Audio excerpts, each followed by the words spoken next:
Monsieur Gérard Roual, vous êtes donc le président du conseil de chefs d'entreprise France-Afrique australe de MEDEF International. Alors, lors de ce sommet Afrique-France, sommet économique, on a assisté à énormément de panels. Beaucoup d'observateurs, notamment des opérateurs africains, ont fait des observations. Certains ont dit qu'il fallait que les partenaires donc européens, les partenaires africains se rassemblent au bénéfice du secteur privé. Et on n'est plus dans ce schéma, en fait, où on négocie entre États, mais on négocie entre le secteur, justement, les secteurs privés. Vous, qu'est-ce que vous dites par rapport à ça? Nous, on dit qu'il est grand temps que nous ayons une relation adulte d'entreprise à entreprise, de groupe d'entreprise à groupe d'entreprise, de patronat à patronat. C'est vrai avec la déclaration commune que nous allons signer, MEDEF International, avec Business Africa. L'Afrique est un continent, tout le monde l'a dit toute la journée, qui est en pleine croissance économique, qui est un continent qui sur certains points est beaucoup plus moderne que l'Europe. Je pense par exemple au taux d'utilisation des téléphones portables à des fins de financement, etc. L'Afrique a sauté une génération. Et la France là-dessus a pris du retard. La France, il y avait une des questions, je ne sais pas si vous les avez vues, d'un des gens que nous recevions, des SMS que nous recevions, qui disaient mais au fond est-ce que l'Afrique n'est pas dans une espèce de culpabilité néocoloniale vis-à-vis de l'Afrique? Si, bien sûr, et il faut en sortir. Nous, les entreprises, il faut que nous soyons en situation, une bonne fois pour toutes, d'avoir une relation adulte avec les entreprises africaines pour faire de la colocalisation, pour faire du co-développement qui profite, qui crée de la valeur ajoutée et en Afrique et en France. Alors, vous dites une relation adulte, une relation d'égal à égal aussi. Aujourd'hui, est-ce que la donne a changé?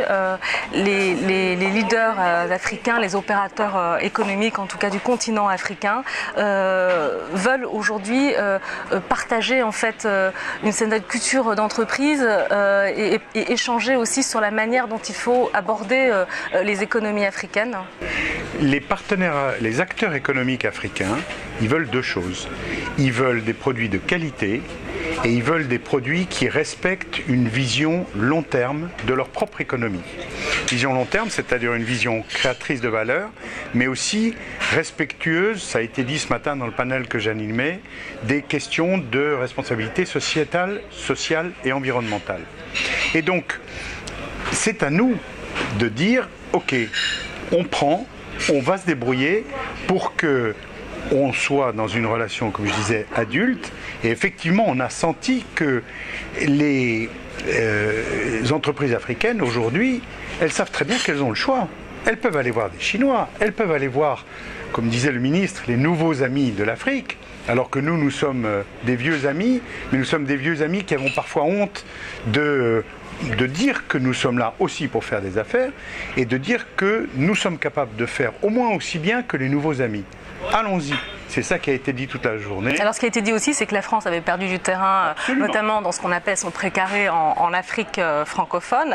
Vous, comment est-ce que vous l'expliquez? Quelle est votre analyse de cette situation? Beaucoup de collègues des entreprises africaines ont pensé que les entreprises françaises n'avaient pas envie de rester en Afrique ou n'avaient pas envie de changer de moyen d'intervenir, c'est-à-dire passer par les vieilles méthodes de copinage. C'est fini. L'Afrique est un pays où il y a des appels d'offres. L'Afrique est un pays qui de plus en plus améliore sa gouvernance, ses gouvernances État par État. L'Afrique est un pays où il faut indispensablement avoir des qualités fortes dans les offres que nous pouvons faire. À nous de relever le défi. C'est ce qu'ont fait déjà un certain nombre d'entreprises. Il ne faut pas croire non plus que la France, les entreprises françaises n'ont pas su relever le défi. Mais sûrement que nous avons perdu du terrain à un moment donné parce que nous avons pensé que nous avions un avantage compétitif lié à notre histoire. Or, c'est un désavantage compétitif. Alors, vous l'avez souligné tout à l'heure, vous parliez de la responsabilité sociale des entreprises. C'est une dimension que les entreprises africaines prennent vraiment à bras-le-corps. Comment est-ce qu'en France, les entreprises françaises plutôt appréhendent la responsabilité sociale des entreprises? Parce qu'à la vérité, elles font en France des tas de choses depuis très longtemps, et pas seulement les très grandes entreprises. Les très grandes entreprises, que ce soit Total, que ce soit GDF Suez, que ce soit mon ancienne entreprise EDF, que ce soit toutes les grandes entreprises, elles ont depuis très longtemps assuré un système de responsabilité sociale et environnementale, notamment sur la déclaration de leurs salariés, sur les soins de leurs salariés, sur la protection de l'environnement, sur le respect des différentes lois sociales et environnementales, qui est de première qualité. Tout le monde le dit dans le monde. Sauf que on s'est dit ça très souvent en France et en Europe, sauf qu'en Afrique, et on s'est dit, en Afrique ça viendra plus tard, l'essentiel c'est que nos amis africains aient quelque chose, et puis au fond le RSE c'est un luxe. Mais c'est pas vrai. C'est vrai ni pour les entreprises, vous venez de le dire, ni pour les opinions publiques. Et aujourd'hui, quand on a des appels d'offres, qu'ils soient publics ou privés, on a des normes sociales et environnementales qui sont au moins aussi bonnes que les nôtres. Et donc il n'y a aucune raison que les entreprises françaises n'appliquent pas en Afrique ce qu'elles s'appliquent à elles-mêmes en France ou dans le reste de l'Europe. Alors François Hollande, le président français, a résumé, a jeté même les bases du nouveau modèle de partenariat qui doit s'établir donc entre la France et ses partenaires africains. Il y a notamment l'idée d'une fondation franco-africaine. Quel est l'avantage de ce type de fondation? En quoi cette fondation peut justement aider à renforcer la coopération économique bilatérale entre l'Afrique et la France et l'Europe même? Si vous m'y autorisez, je vais reprendre juste un cran plus haut. Le président de la République a fait effectivement un certain nombre d'annonces, les moyens mis à disposition, les moyens publics mis à disposition, les questions de visa, etc. Beaucoup sont d'ordre effectivement régalien. Donc, moi, je suis dans MEDEF International, je m'en réjouis bien sûr, mais ça ne touche pas directement la vie des entreprises, ou plutôt ça la touche dans le bon sens quand il sera plus facile, par exemple, d'avoir des visas économiques. Il y a deux points qui sont importants dans ce qu'a dit le président de la République pour l'aspect directement partenariat économique. Le premier, c'est la Fondation pour l'Afrique, vous l'avez dit.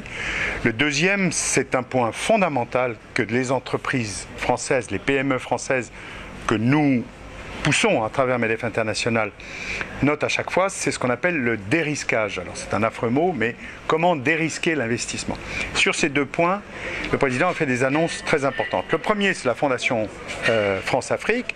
C'est une fondation qui aura pour objet de permettre avec Business Africa, avec MEDEF International, de mettre en commun, de mutualiser des moyens du public et du privé au bénéfice de la formation professionnelle, au bénéfice d'une meilleure formation des futurs cadres et surtout, ça a été dit ce matin, vous avez sûrement observé dans le panel sur la formation, du middle management.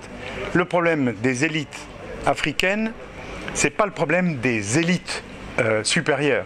Le problème aujourd'hui des cadres africains, c'est le middle management, parce que très peu de middle managers reviennent en Afrique. Et donc cette fondation, elle est essentielle pour permettre à l'Afrique d'avoir ses propres cadres.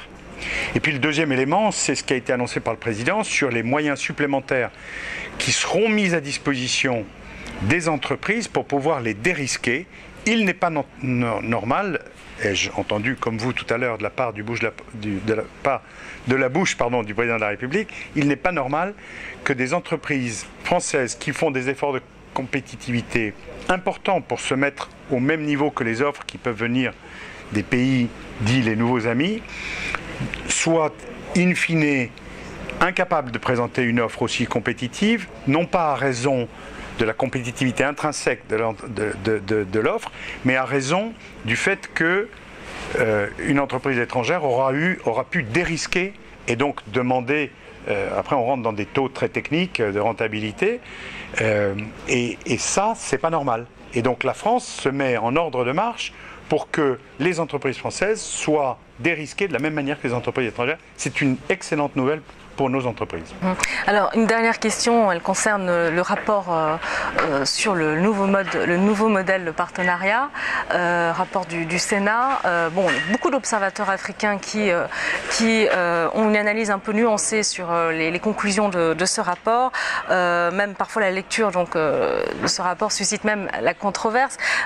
Il est intitulé « L'Afrique est notre avenir », mais beaucoup d'observateurs africains disent en fait finalement, on en revient toujours au même. On ne sort pas de ce schéma affairiste, du schéma de la France-Afrique, et on en revient toujours au même. L'Afrique, elle doit justement produire de la croissance pour elle-même.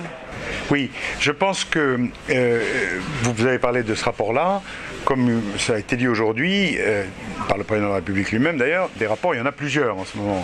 Il y a ce rapport que vous avez cité, il y a le rapport de la commission Védrine, il y a un rapport qui est en cours de réalisation à la demande de M. Canfin. Des rapports, il y en a plusieurs.